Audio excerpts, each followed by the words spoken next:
Okay, so you've brought us Deleuze, this difference and repetition. I gotta say, this one's well known for being a bit of a challenge. But that's what we do here, right? Find those aha moments without, getting too lost. Absolutely. I mean, that's what we love about these deep dives. You're definitely in the right place for some clarity, some hopefully insightful takes on Deleuze. Perfect. Now, I gotta say, that title, Difference and Repetition, it almost sounds like a paradox, right? I mean, how can something be different and a repetition? You hit it right on the head. Deleuze, he really wants us to rethink those basic concepts, those words we think we know. Repetition, we think opposite of different, right? But Deleuze, he's arguing difference. It's the driving force, the engine of repetition. He even calls it the differentiator of difference. Sounds Yeah. complicated, but Okay, yeah, that's some serious philosophical jargon right there. So break it down for us. What does that even mean? Difference as the engine of something. all right. Imagine you're baking, Right. right? Same ingredients each time: flour, sugar, the eggs. That's like your repetition. But what makes each cake unique? Delicious. Those slight differences. That dash of spice, maybe some lemon zest. That's your differentiator of difference at work, making those variations within the repeating pattern. Okay, I think I'm getting it. So not about perfect sameness then, but about what makes things unique, those variations within repetition. Exactly. He thinks Deleuze that how we usually think is too hung up on identity, things being the same. But reality, it's about becoming, constant change, and that comes from difference. So instead of just like labeling and categorizing things, he wants us to see the process of change, of like how things evolve. Yeah. And he's arguing those changes, they're not random. They happen through repetition, and it's a big but, not the kind we normally think of. Not like Groundhog Day where it's the exact same thing again and again. It's Well, more. hold on. Love that movie, but yeah, I get you. Not about perfect copies. So how does he see this creative repetition playing out in the world? How does it actually work? Think of it like, a musical theme Mm. with variations, right? Each Hmm. one's unique, but they all share that common thread, that core idea that keeps evolving. Or those Monet paintings, the water lilies, each one different, but they all explore and you could say repeat that same subject, but in these new fascinating ways. Oh, that's good. Yeah. And it's not just art, right? Like a scientific experiment. Each one is kind of a repetition with Yeah. variations, yeah? Building on what came before, but hopefully you get a new discovery. Exactly, you're getting it. Now, before we go too far, important to remember, Deleuze, he's, well, he's going up against some pretty big assumptions about how we think, taking on like centuries of philosophy. Mm. Plato, Kant, Nietzsche, he's going head to head with these guys. Whoa, okay, so no pressure there. No wonder people find this book intense. This is like really shaking things up in the world of philosophy. Oh, he definitely is. But that's what makes difference and repetition so exciting to unpack. It's a completely different way of looking at things, at the world. He's making us think differently, seeing the power in these ideas, difference, repetition, in a whole new light. My brain's already doing backflips. So where do we even begin with this? Where does Deleuze take us first? So the first part of the book, he's laying out his whole project, right? And he does that by, well, he takes aim at what he calls the dogmatic image of thought. He's challenging how we think thinking should work. Ooh, okay, that sounds juicy. What does that even mean, this dogmatic image? What's he talking about? Well, think about how we're usually taught to think. It's all about finding the right answer, right? It has to be clear, logical thinking about, finding certainty. And Deleuze, he's arguing that this model, this dogmatic image, it's way too limited. Okay, yeah, I think I'm starting to see where you're going with this. Like, Mhm. we're told to stay inside the box, follow the rules, don't color outside the lines. Exactly. And Deleuze wants us to break free from all that. He says this dogmatic image, it misses out on the unconscious, like intuition, how messy and honestly kind of chaotic just thinking can be. So he's saying, hey, thinking isn't always neat and tidy. Sometimes it's messy, full of contradictions, even a little wild. Yes, precisely. He wants us to embrace that wildness, acknowledge what he calls the fractured eye, those parts of us that don't fit neatly into the box. Yeah. We have these conflicting desires, beliefs that seem to contradict.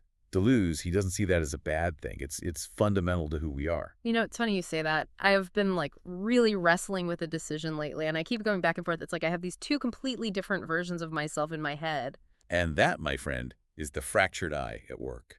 Deleuze would say that's a good sign. It means your mind, it's alive, engaged with the world, not, flattened and neutralized by that dogmatic image. Okay, this is really blowing my mind. So how do we like tap into this more open way of thinking, the dynamic one.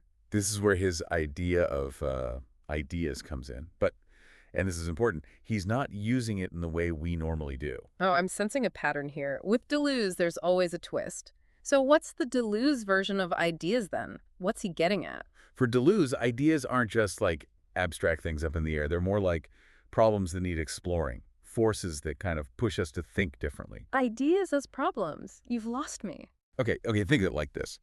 Imagine a really complex puzzle, right? Each piece is like an idea. And the process of putting it all together, of figuring it out, that's the thinking. That's engaging with the ideas. Okay, I get the analogy. So it's not about having the answers already. It's about being cool with wrestling with the questions, like being okay with an unsolved puzzle, right? Yes. And just like with a puzzle, sometimes you got to, try things, experiment, make mistakes even, all to find the solution, or maybe realize there's more than one solution. That actually makes a lot of sense. It's about the journey, right? The process of discovery, not just being fixated on the destination. You got it.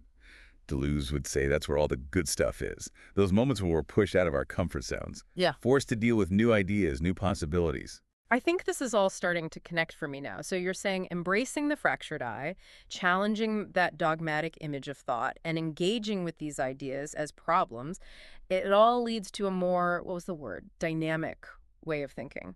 Exactly. And all of this, it leads us right back to difference and repetition. Okay, yes. Let's loop back to that. How does it all connect back to those core ideas? Well, for Deleuze, difference, it's the fuel, the engine that makes this creative thinking happen. It's what shakes up our assumptions, those fixed perspectives, and lets us see new possibilities. And repetition. Repetition is crucial here too. Right, we talked about it before with the Monet paintings, but how does repetition work with these ideas? The fractured I, it's all got to connect somehow. Remember how Deleuze sees repetition? Not just about exact copies, right? It's those variations, like in music. The constant changing of an idea through difference.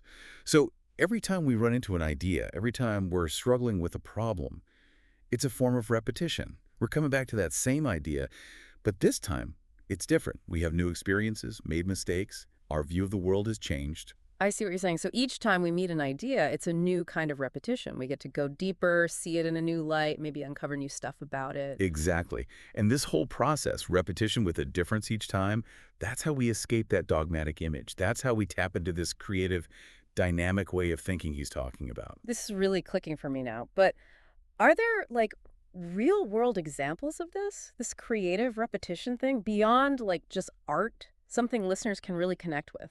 Absolutely. Deleuze himself uses the example of festivals. He points out that festivals are all about repeating something that's supposed to be, unrepeatable in a way. Yeah, it's They're fun. marking a special event, right. But each time the festival happens again, it's not about recreating that original event exactly. It's about carrying forward the essence, the spirit of it in a new way that keeps evolving. Wow, that is a really cool way to look at it. It's not about being stuck in the past, but finding ways to make it matter now, to make it meaningful in the present. You got it. That's a huge takeaway from Deleuze. It's not about fixed answers or clinging to some truth that never changes. It's about being open to the fact that reality is constantly changing, and that's okay. I love that. So much to think about. I do have to say, though, there are still parts where Deleuze's writing is just dense, challenging. Oh, for sure. Don't worry, you're not alone there. Even experienced philosophers, they still grapple with this stuff. One part that really stuck with me was this whole image of thought thing. I felt like he was really digging into something fundamental about how we approach knowledge, understanding, all of it. I think we could unpack that a bit more. So this image of thought thing, it felt like Deleuze was really dissecting something fundamental about how we approach knowledge, understanding. I think we could maybe unpack that a bit. Yeah, you're right. It's a big one for Deleuze. He's saying we often, we operate under this very specific image, right, of what thinking is, what it should be, and it limits us. It's like wearing those glasses, but they're distorting our vision, and we don't even realize it. Okay, so what does this image of thought even look like? What's he getting at? Okay, picture this. You need information, right? So you go to the library, that classic symbol of knowledge. You find a book. It's got the clear facts, the logical arguments. It gives you those, definitive conclusions. That, in a nutshell, that's the image of thought.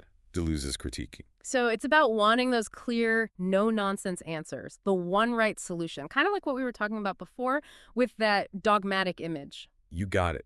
Mhm. It assumes that knowledge is just about those facts, organizing them neatly, getting to that single correct answer. But Deleuze wants us to ask, what are we missing with that picture? What about the messier side of thinking? The intuition, the contradictions, all of that. It's like assuming everyone thinks in bullet points, but our brains are more like those crazy mind maps with lines going everywhere. Exactly. And those messy connections, those leaps of intuition we make, that's often where the good stuff is. The creativity, the real insight.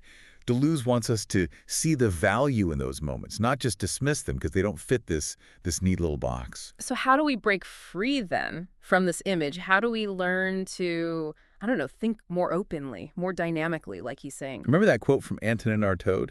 The one we mentioned earlier, I am an innate genital? Oh yeah, that one definitely got my attention. It's still a bit out there though. Yeah. How does that tie into all this? So Deleuze uses that quote to show how much of our thinking, even if we don't realize it, is driven by these forces, these desires that we try to repress, to ignore.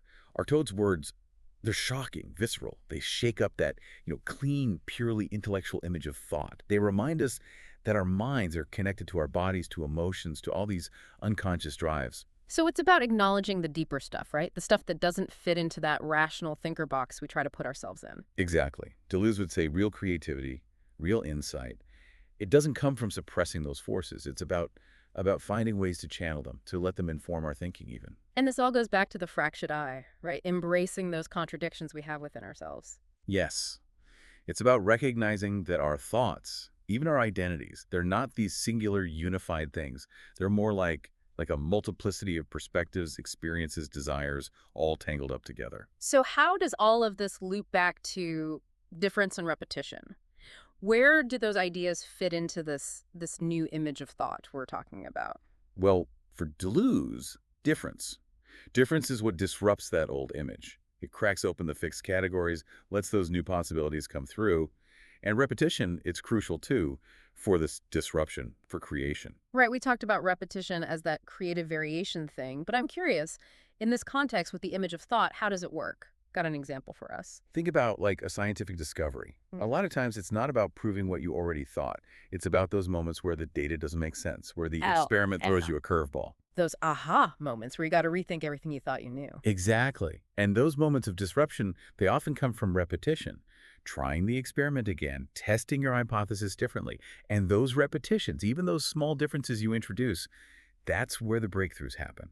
That makes a lot of sense. Each repetition, it's like a chance to see something new, to challenge that old image of thought and get to a more, I don't know, a more nuanced understanding of how things work. Exactly. And that's the beauty of Deleuze. He's not giving us the answers on a silver platter. He's giving us tools to think with, to question our assumptions, to really embrace the power of difference and repetition, to understand the world around us, which is always changing. So where do we go from here? What's the takeaway for our listeners who are, diving into Deleuze for maybe the first time? Honestly, Deleuze would probably say there isn't one right way to use his ideas. But a good start is that curiosity, being okay with ambiguity, with things not always fitting neatly, and realizing that learning, understanding, it's always ongoing. It never really stops. It's about being cool with not knowing everything, sitting with the uncertainty and letting those questions lead us somewhere new. Absolutely. And hey, remember that image of the murmuring of the sea? Deleuze borrows that from Leibniz. Oh, yeah, that was a good one. What did that represent again? He uses it to describe this constant interplay between difference and repetition. It's like this dynamic flux that is reality. The sea, it's never still, right? Just like the world is always changing, our understanding of it has to keep moving, keep evolving. It's like the perfect metaphor Yeah. for this open-ended, always in process thinking that Deleuze is pushing for. Exactly. It's not about reaching the final destination. It's about taking the journey, embracing the waves, you could say, of difference and repetition that keep pushing us forward. I love that. I think the real test of a thinker like Deleuze isn't about, getting it all perfectly. It's about letting his ideas spark something new questions, new perspectives, all of that. I couldn't have said it better myself. Well, there you have it. We've certainly taken a deep dive into difference and repetition today, explored some seriously challenging concepts, wrestled with those big questions, and hopefully sparked some aha moments along the way. Thanks for joining us on this philosophical adventure.